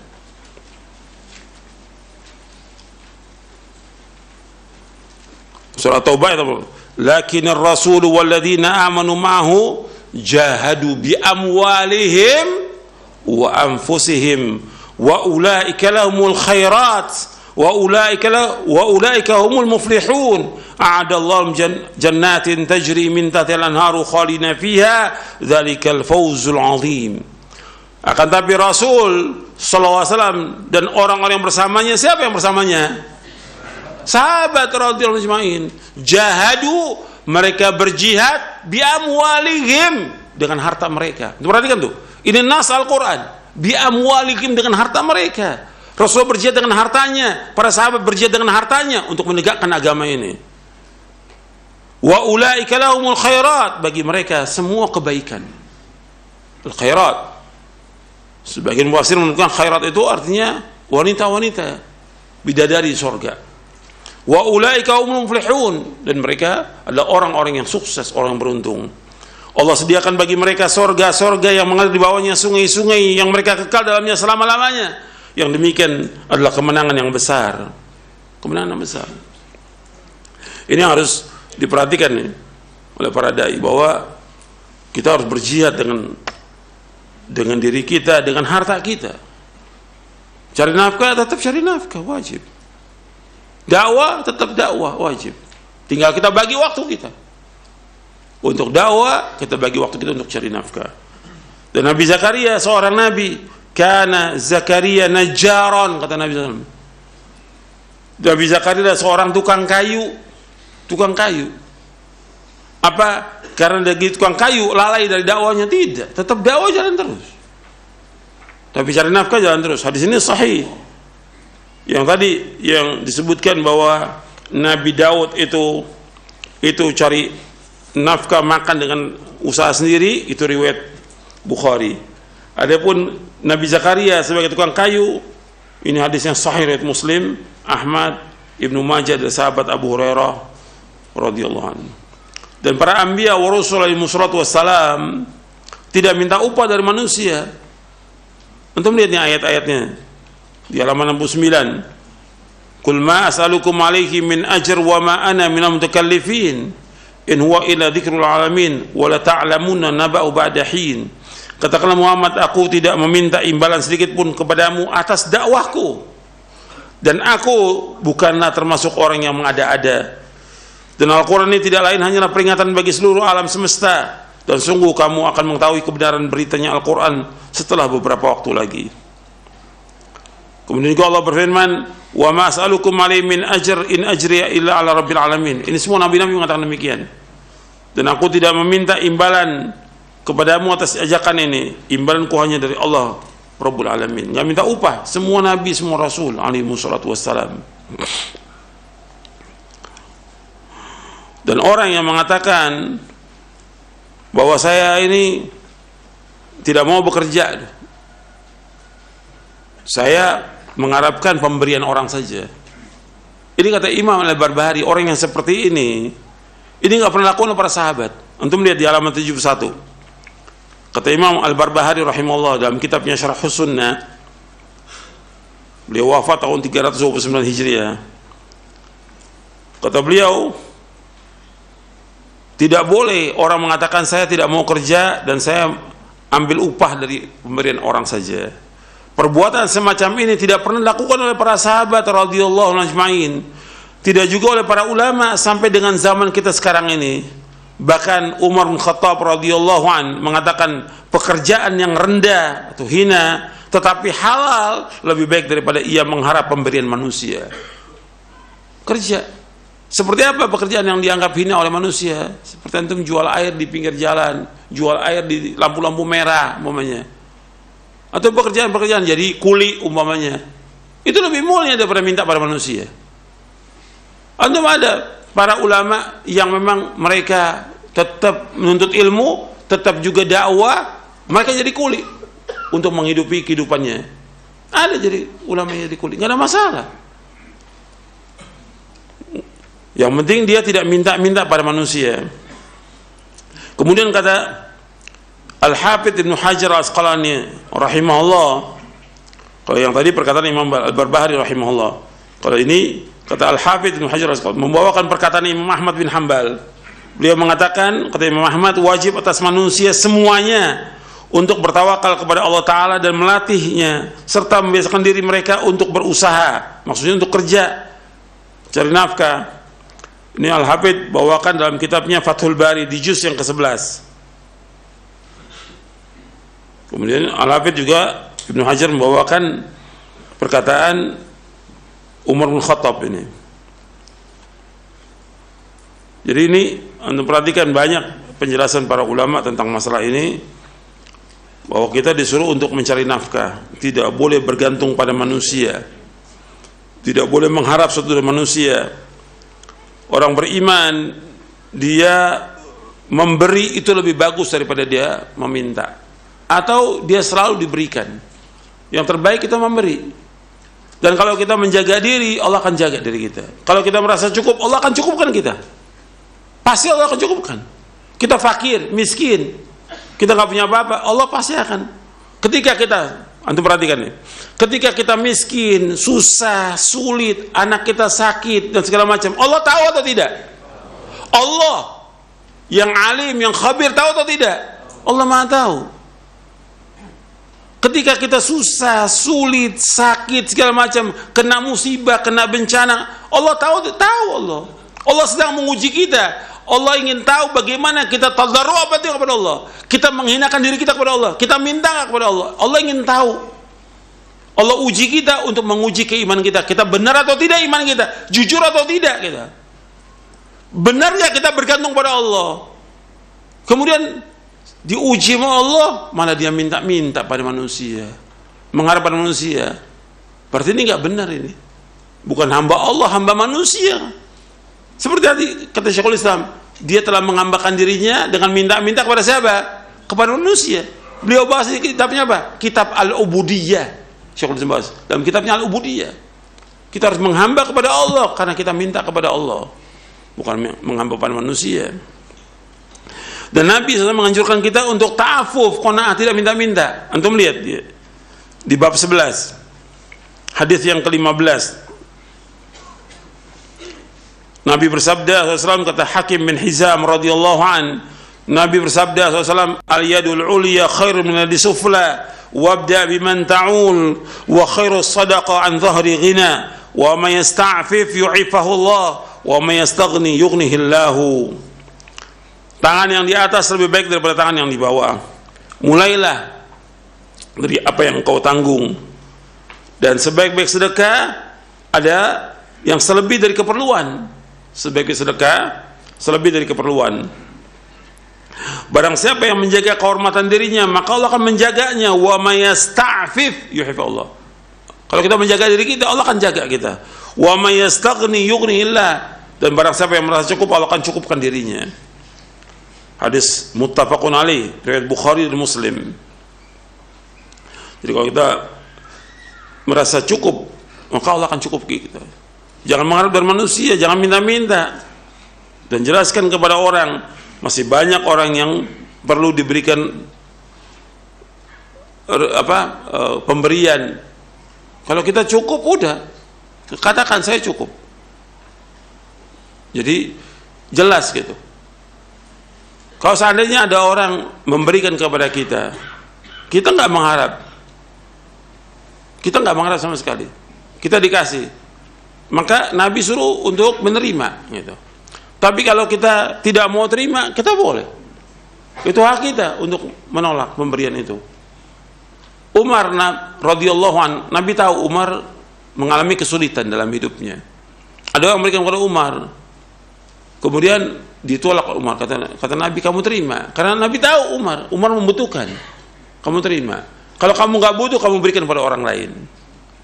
Tapi untuk Nabi sendiri pernah Nabi diberikan, Nabi nggak mau. Bahkan Aisyah radhiyallahu anha wa ardaha pernah diberikan kasur oleh sahabat wanita. Nabi lihat sampai rumah, kata Nabi kepada Aisyah, ruddihi, kembalikan. Aisyah nggak mau. Ruddihi, kembalikan. Sampai 3 kali. Nabi kemudian marah. Kata Nabi SAW, kalau seandainya aku mau, Allah jadikan gunung di Madinah ini jadi emas untuk aku. Kalau aku mau. Keras Nabi setelah itu. Disuruh kembalikan. Nabi nggak mau. Jadi boleh orang tidak mau untuk menolak, boleh. Gitu. Karena memang dia cukup. Dia cukup. Masih banyak orang yang susah yang perlu diberikan. Gitu. Ini enggak, semuanya serba minta, hidupnya minta. Itu enggak ada barokah sama sekali. Itu menurunkan anaknya juga demikian nanti, jadi tukang minta-minta. Na'udzubillah. Kalau kita mengadu kepada manusia tentang kesulitan kita, kefakiran kita, Allah enggak akan tutupi kefakiran kita, enggak akan. Gitu. Tapi kalau kita adukan kepada Allah, Allah akan berikan kecukupan buat kita. Kemudian ikhwan fillah, azakumullah, yang minta-minta itu akan diberikan oleh Allah kefakiran terus menerus. Karena dia sudah buka bab itu, pintu itu, maka dia akan fakir seumur hidupnya. Antum lihat hadisnya di halaman 90.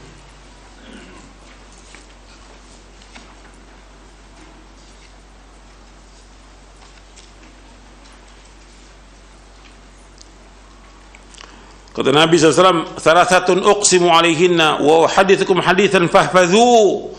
Qala ma naqasa malu 'abdin min sadaqah wa la dhulima 'abdun madlamatan fasabara 'alaiha illa zadallahu 'izza wa la fata 'abdun baba mas'alatin illa fatahallahu lahu baba faqrin aw kalimatan nahwaha. Hadis ini masih panjang, tapi ini saya bawakan sepotong aja. 3 perkara kata Nabi SAW, aku bersumpah untuknya dan aku beritakan satu hadis kepada kalian, maka hafalkanlah. Beliau bersabda SAW, tidaklah berkurang harta seorang hamba karena sedekah. Jadi, apa yang kita sedekahkan itu nggak akan kurang. Tidaklah seorang hamba dizolimi kemudian ia bersabar atasnya, kecuali Allah Azza wa Jalla akan menambahkan kemuliaan padanya. Dan yang ketiga, tidaklah seorang hamba membuka pintu minta-minta, kecuali Allah akan membuka pintu kefakiran untuknya. Atau kalimat yang seperti itu. Hadis ini sahih dari Imam Ahmad, Tirmidzi, Ibnu Majah, Baihaqi dan yang lainnya. Dari ikhwan fillah, azakumullah, ini diantara hadis-hadis dan juga penjelasan para ulama tentang tidak bolehnya minta-minta. Ini supaya kita berhati-hati, jangan sampai kita termasuk orang yang minta-minta. Sekarang ini sudah banyak sekali donasi.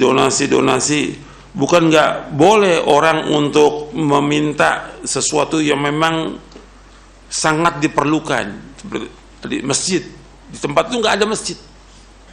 Kalau nggak dibangun masjid, orang nggak ada yang sholat berjamaah. Pada asalnya yang bangun masjid adalah penguasa.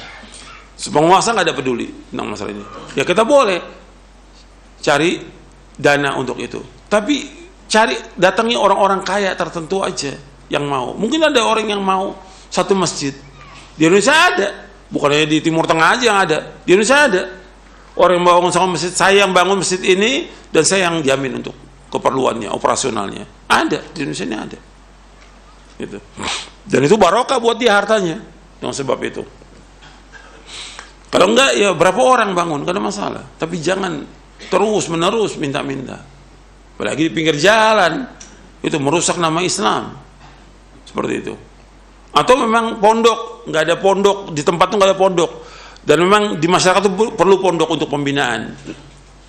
Nggak ada tempat pendidikan yang sesuai dengan masalah kecuali tempat itu, maka kita boleh bangun. Tapi kalau memang nggak ada tempat itu kecuali yang kita akan bangun ini, boleh kita minta-minta. Tapi cari orang tertentu. Cuma jangan ditulis salurkan riba Anda ke rekening ini, jangan. Ya Allah, apa nggak ada uang yang halal lagi di dunia ini? Semuanya haram. Kok sampai menghinakan seperti itu? Ini udah ada berapa pondok rekening riba, ada khusus rekening ribanya. Jadi antum membolehkan orang untuk riba. Pada asalnya untuk membangun jalan, membangun WC, pada asalnya dari uang yang mana? Uang halal pada asalnya. Cuma ini ada fatwa ulama disalahgunakan fatwa ini. Jadi ada orang yang memang dia sudah hidupnya puluhan tahun dengan riba. Dan hartanya semua dengan riba, bukan sedikit miliaran. Datang kepada Syekh bin Baz rahimahullah, bagaimana ini hartanya? Ya kamu keluarkan. Bukan sedekah karena nggak ada nilainya, harus dibuang. Bagaimana? Ya harus dimanfaatkan untuk apa? Ya untuk kepentingan jalan umum itu. Itu terjadi, tapi bukan salurkan riba Anda, bukan. Itu orang minta fatwa. Fatwa ini disalahgunakan oleh orang. Begitu. Dengan antum begitu, orang nggak apa-apa lah kita nabung di bank-bank konvensional dapat ribanya nanti salurkan ke pondok ini. La haula wala quwwata illa billah. Campur uang haram. Bagaimana pendidikan anak itu? Makan dari uang haram nantinya itu. Jangan. Semua pada asalnya dengan uang yang halal. Bangun jalan, bangun pondok, bangun WC, bangun segala macam, semua dari uang yang halal.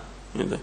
Dan itu semua ada ganjarannya, ada pahalanya karena kita untuk membangun kepentingan umum, gitu, bermanfaat besar. Tapi jangan minta riba dari manusia. Kondisi seperti itu boleh, tapi jangan terus menerus. Sekarang ini enggak, kita menyibukkan untuk yang lain. Antum sekarang ini pondok-pondok, jadi yang kewajiban ulil amri sekarang jadi pondok. Untuk apa? Nyantuni janda-janda, nyantuni orang miskin. Ini kewajiban yang pertama orang pemerintah, yang kedua orang-orang kaya.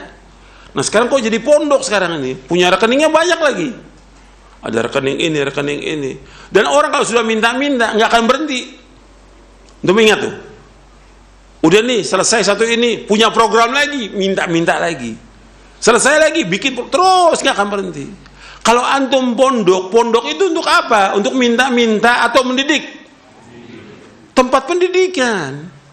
Antum didik generasi itu menjadi orang-orang yang soleh. Sibukkan dengan apa? Dengan ilmu. Sekarang enggak. Sibuk dengan apa? Donasi.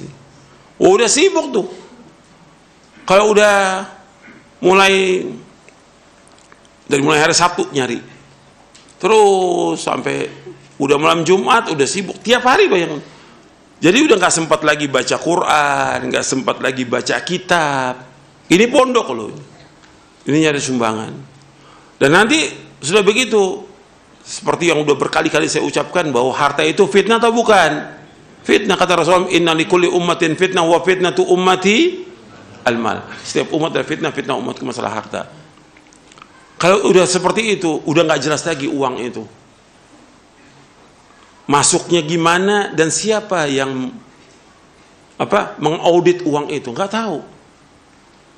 Dan ini nanti jadi enak dia Dengan apa? Ya udah saya nggak kerja, cukup dengan sumbangan ini, saya makan dari sini. Ntar udah cukup, anaknya suruh kerja. Ntar saudaranya suruh kerja, ya udah makan dari situ. Sekarang banyak yang seperti itu. Gitu. Dari donasi, sampai ada rumah makan gratis dari donasi. Udah jadi miliknya itu nanti, warisnya. Kemudian sekarang juga dengan minta-minta, jualan minta-minta. Seperti sekarang sedekah Jumat, sedekah Jumat. Nggak ada dalam Islam sedekah Jumat, nggak ada. Anda perhatikan ini. Ada ijtihad ulama, pendapat ada. Pendapat Ibnu Qayyim dalam kitab Zadul Ma'ad. Tapi nas, dalil yang menjelaskan bahwa Jumat, sedekah pada hari Jumat itu lebih utama, barokah dari yang lain, nggak ada nas. Nggak ada nas. Anda perhatikan, nggak ada nas. Jadi kita harus kembalinya kepada apa? Kepada dalil. Dalil yang umum nggak bisa dikhususkan. Anda perhatikan bahwa di antara bantahan untuk ahlul bid'ah itu cuma dua bantahannya. Yang pertama, mereka itu semuanya ahlul bid'ah menggunakan hadis dhaif, maudhu, palsu. Nah kita bantah, nggak bisa agama dengan dhaif, dengan hadis dhaif atau palsu. Agama harus dengan hadis yang sahih, tegaknya agama dengan hadis. Yang kedua, mereka pakai dalil umum. Dalil umum. Kan umum, seperti kita banyak ribuan contoh ini. Orang baca zikir. Kan Nabi menyuruh baca zikir. Ayat Al-Qur'an menyuruh banyak berzikir. Ya ayyuhalladzina amanu dzkurullaha dzikran katsira wasabbihu bukratan wa asila. Ya ayyuhalladzina amanu dzkurullaha dzikran katsira wasabbihu bukratan wa asila. Wahai yang beriman, adalah kalian berzikir kepada Allah dengan zikir yang banyak. Bertasbihlah. Ini umum. Ketika dia mengkhususkan bahwa zikir ini dengan berjamaah, sifat ini nggak ada dalil. Ketika dia berjamaah, masuknya apa di sini? Masuknya apa? Beda. Paham? Seperti dalil tentang baca Al-Fatihah, dapat ganjaran, pahala. Betul. Bahkan tidak sah sholat tanpa baca Al-Fatihah. Tapi ketika dia gunakan Al-Fatihah kan bagus. Untuk mulai kajian Al-Fatihah, kirimkan ke orang mati Al-Fatihah. Dalilnya mana? Ini kan perlu dalil. Untuk mengkhususkan itu perlu dalil. Nah ini ahlul bidah pakai dalil umum. Sama seperti sedekah. Sedekah hadisnya umum. Kapan waktu aja kita disuruh sedekah. Kecuali ada nas yang menyebutkan disitulah tempat barokah. Umpamanya Nabi menyebutkan tentang bulan Ramadan, syahrun mubarak, bulan yang diberkahi Allah. Dianjurkan kita banyak melakukan ketaatan, termasuk sedekah Ramadan. Ada nas gitu, secara umum selama Ramadan. Tapi tentang sedekah Jumat nggak ada, atau dari zaman salafus soleh.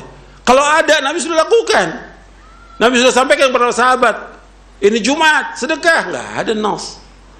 Bahkan Nabi melarang orang untuk mengadakan sholat malam di malam Jumat khusus.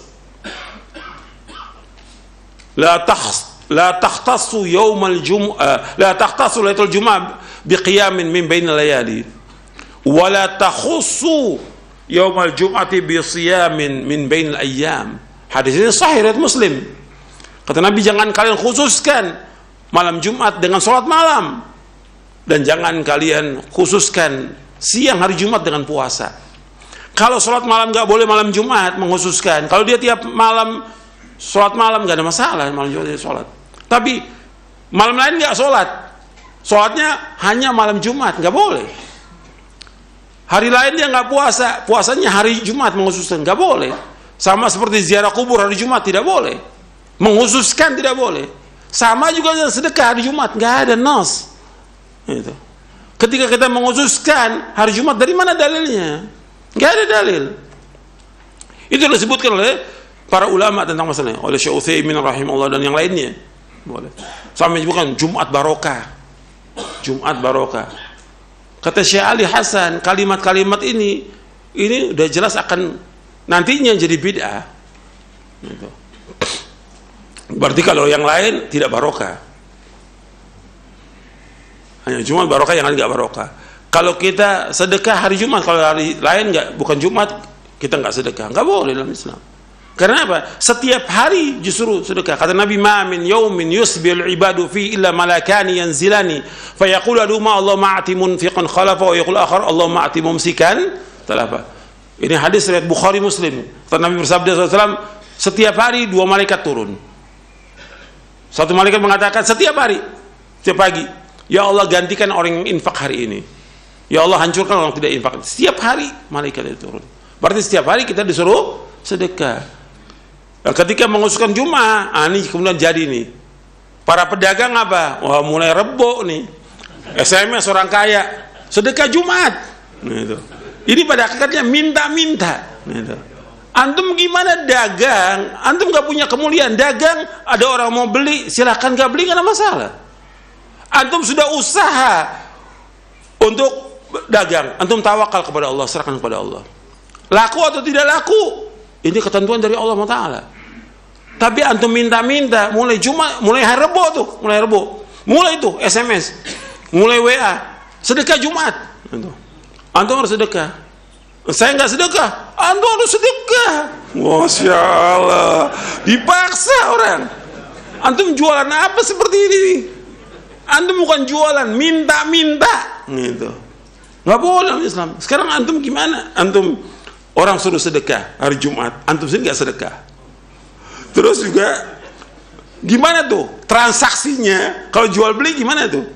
Dia yang umumkan sedekah, orang nyumbang pada dia yang jualan, dia yang bagikan. Gimana transaksinya nih? Bisa dipercaya apa enggak ini orang-orang ini? Dan rata-rata orang kalau sudah minta-minta, umumnya jadi tukang bohong, umumnya jadi penipu. Udah sering minta-minta itu, bohong. Dan antum makan harta manusia. Kalau ada kelebihan harta itu kemana itu? Gimana tanggung jawabnya? Udah banyak yang nggak beres ini. Dan ini semua namakan dengan nama dakwah. Ini menghinakan dakwah salaf ini. Minta-minta. Nggak ada sedekah Jumat. Jumat barokah juga. Antum lihat penjelasan fatwa para ulama tentang masalah ini. Nggak ada dalil khusus tentang masalah, nggak ada. Kalau ada, lau kana khairan la sabaquna ilaihi. Kalau itu baik, sudah ma'ruf, mereka sudah lakukan, dan sudah ma'ruf di kitab-kitab para ulama ditulis. Berlomba-lomba mereka, nggak ada seperti itu. Jadi antum jualan biasa aja, jualan. Orang mau beli, alhamdulillah nggak beli, nggak ada masalah. Tapi jangan paksakan orang sedekah Jumat, karena antum jualan nasi, jualan kue, sedekah Jumat. Gitu. Antum namanya pada akhirnya bukan jualan, minta-minta pada manusia. Itu nggak boleh dalam Islam. Ini penting saya sampaikan seperti ini karena udah banyak ini, bukan hanya orang awam, para pelajar, orang yang ngaji, ustadz minta-minta. Nggak boleh dalam Islam, kecuali kondisi yang betul terpaksa. Saya bawakan satu hadis. Hadis ini panjang, tapi antum manfaat ini supaya tahu di mana yang boleh kita minta-minta dan tidak. Antum lihat di halaman 49, halaman 50. Hadis Qabisah bin Mukharik Al-Hilali radhiyallahu an. Dia berkata, Rasulullah bersabda, ya Qabisatu, innal mas'alata la tahilu illa li hadits thalathatin. Rajulin tahammala hamalatan fahalatahu al-mas'alah hatta yusibaha thumma yumsik.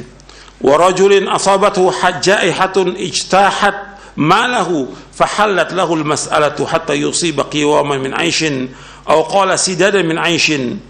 ورجل أصابته فقة حتى يقوم ثلاثة من ذوي الهجة من قومه لقد أصابت فلانا فاقة فحلت له المسألة حتى يصيب قواما من عيش أو قال سدادا من عيش فما سواهن من المسألة يا قبيصة سحتا يأكلها صاحبها سحتا.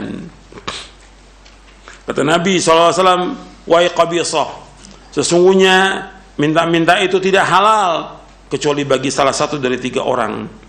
Seseorang yang menanggung hutang orang lain, ia boleh minta-minta sampai ia melunasinya, kemudian berhenti.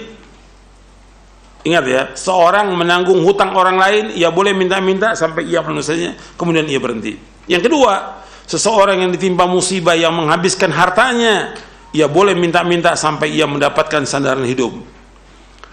Dan yang ketiga, seorang yang ditimpa kesengsaraan hidup, sehingga ada 3 orang yang berakal dari kaumnya mengatakan si fulan telah ditimpa kesengsaraan hidup, ia boleh minta-minta sampai mendapatkan sandaran hidup. Meminta-minta selain itu untuk selain 3 hal tersebut, wa qabisa adalah haram, dan orang yang memakannya adalah memakan uang yang haram. Haram. Nabi yang menyebutkan demikian. Hadis ini sahih riwayat Muslim, Abu Daud, Ahmad, Nasai, Darimi, Ibnu Khuzaimah, Ibnu Hibban dan lainnya. Jadi yang pertama di sini yang boleh minta-minta orang yang nanggung hutang orang lain. Gitu. Ya boleh minta-minta sampai kemudian ia berhenti. Jadi sampai umpamanya seperti yang terjadi umpamanya pada seorang sahabat yang ketika akan disolatkan, Nabi tanya, orang ini ada utang atau tidak? Kata sahabat, ada utang 2 dinar. Kata Abu Qatadah, ya Rasulullah, saya yang tanggung 2 dinar. Betul kamu tanggung? Iya. Baru Nabi sholatkan ketika dia nanggung. Kemudian besoknya Nabi tanya, ya Qatadah, gimana 2 dinar? Sudah aku lunaskan. Itu baru lunas. Umpamanya sekarang orang itu berutang banyak, nggak ada keluarganya, nggak ada warisannya. Nah, kita menanggung orang itu, biar nanti saya yang bayar. Kalau ada dia udah utang sama kalian berapa orang ini saya bayar. Nah, dia butuh uang, boleh dia minta untuk membayar utang dia, karena ini kewajiban kaum muslimin dalam rangka ta'awun 'alal birri wa taqwa. Itu yang pertama. Yang kedua, orang yang ditimpa musibah yang menghabiskan hartanya, seperti dia kebanjiran, habis hartanya, atau kebakaran, habis hartanya. Dia boleh minta-minta sampai mendapatkan kecukupan dia. Dia minta-minta. Kondisinya memang dia jelas orang tahu dia kena musibah, terbakar rumahnya. Gitu. Dan dia nggak ada harta lagi, semua terbakar. Boleh dia minta-minta. Yang ketiga, orang yang timpa kesengsaraan hidup, yang orang miskin, sehingga ada 3 orang berakal di kaumnya mengatakan si fulan ditimpa kesengsaraan hidup. Jadi ada saksinya. Orang itu miskin, yang menyaksikan siapa? 3 orang. Dan 3 orang di sini kata Nabi, 3 orang yang berakal. Ya, orang yang berakal mengatakan betul dia orang susah, bahwa dia orang fakir, itu boleh. Wah, sekarang kan enggak, semua orang ngaku dirinya fakir, ngaku dia miskin, padahal duitnya punya, ini punya, motor punya, bahkan mobil punya, minta-minta dia. Enggak boleh, haram hukum dalam Islam. Selain itu, selain 3 itu adalah suhud, adalah haram. Jadi kita tidak boleh untuk mengharap sesuatu dari manusia. Kalau ada orang memberikan kepada kita, ya kita terima. Kalau kita nggak butuh, kita berikan kepada orang lain. Gitu. Tapi boleh kita mengatakan bahwa saya nggak mau terima, itu boleh, nggak ada masalah. Seperti Nabi SAW menolak di hadiah dari sahabat yang lain. Ya, ini saja yang perlu dibahas. Mudah-mudahan bermanfaat untuk saya dan untuk antum sekalian, sehingga antum tahu bagaimana kita hidup ini. Prinsip hidup kita, prinsip kita jangan minta-minta. Prinsip hidup kita jangan mengharap sesuatu pada manusia. Orang yang mengharap sesuatu manusia pasti dia akan kecewa. Tapi mengharap pada Allah tidak akan kecewa. Gitu. Itu antum ingat itu. Kemudian juga yang antum ingat lagi bahwa hidup ini apa adanya. Jangan kita memaksakan takalluf dengan diri kita untuk sesuatu. Kita hidup apa adanya, nggak punya apa-apa, nggak ada masalah. Kita jalan hidup ini. Jangan maksakan. Kita nggak mampu untuk punya mobil, kita paksakan beli mobil sampai utang. Nggak mampu kita untuk punya motor, kita paksakan untuk utang, sehingga berat kita untuk membayar utangnya.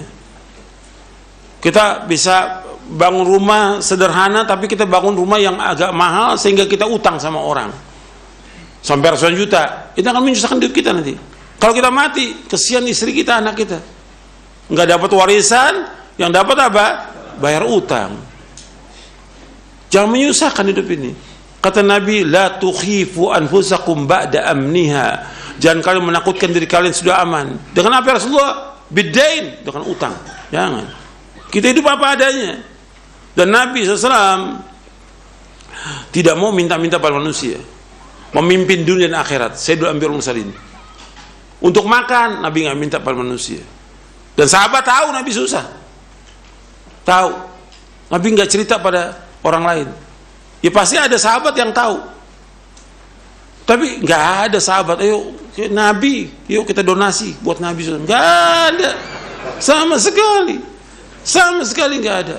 Ini nggak ada ustadz, istrinya sakit atau meninggal, ayo donasi buat ustadz. Antum lihat Nabi nggak ada. Nabi meninggal, 9 istrinya, ayo donasi buat istri-istrinya. Nggak ada, sama sekali nggak ada. Bahkan Nabi menggadaikan baju besinya kepada orang Yahudi untuk makan. Itu tidak menghinakan di manusia. Antum perhatikan yang seperti ini, katanya kita Al-Quran wa sunnah ala fahmi salaf. Bagian salaf melakukan kehidupan itu gimana? Mudah, nggak sulit, dan juga nggak minta-minta pada manusia, tidak mengharap. Nggak seperti sekarang, semuanya dinilai dengan uang, itu mengharap uang. Sampai dakwah juga demikian. Kan sekarang dakwah pakai tarif lagi. Kalau udah tabligh akbar ini tarifnya 5 juta, ini 8 juta. Ya Allah ya Rabbi, yang miskin yang hadir tuh banyak, yang miskin yang susah, yang perlu bantuan antum. Kenapa antum seperti itu? Ini gak benar ini. Antum lihat para ulama salaf gak ada mengharapkan sesuatu dari manusia, gak ada. Maka kata Abu Aliyah rahimahullah, alim majjanan kama ulimta majjanan. Ajarkan manusia dengan gratis sebagai kamu dapat ilmu dengan gratis. Jangan antum biarkan tuh kebodohan dan juga kelancangan, nggak punya adabnya panitia. Antum jangan mau. Antum nasihati panitia itu. Kadang-kadang juga panitia ini sebagiannya ada yang mencari uang dengan itu. Ada IO pengajian yang cari uang dengan itu. Ini agama. Kita untuk berdakwah karena Allah, untuk menegakkan agama. Untuk menegakkan agama, menegakkan tauhid, bagaimana umat paham tentang agama. Bukan untuk menjual agama dengan harga dunia yang sedikit, bukan mencari uang dengan itu, bukan. Jangan, nggak ada harganya itu dunia. Dibandingkan dengan sorga, nggak ada arti apa itu semuanya itu. Yang kita harapkan dalam hidup ini sorga. Berjuang untuk mendapatkan sorga. Jaga keikhlasan kita dan berjuang minta pada Allah agar kita diberikan keikhlasan. Tapi jangan mengharapkan sesuatu dari manusia. Itu Islam, ini prinsip hidup yang harus kita tanamkan pada diri kita, istri kita, anak kita. Maka kita akan mendapatkan ketenangan dan kebahagiaan dalam hidup ini. Kalau mengharap manusia, kita nggak akan bahagia. Terus seperti itu. Dan akan susah hidup kita dan tidak barokah hidup kita. Saya pikir cukup sampai di sini kajian kita, mudah-mudahan bermanfaat. Dan kurang lebihnya saya mohon maaf karena waktunya sudah lewat. Subhanakallahumma bihamdik, asyhadu an la ilaha illa anta astaghfiruka wa atubu ilaik. Assalamualaikum warahmatullahi wabarakatuh.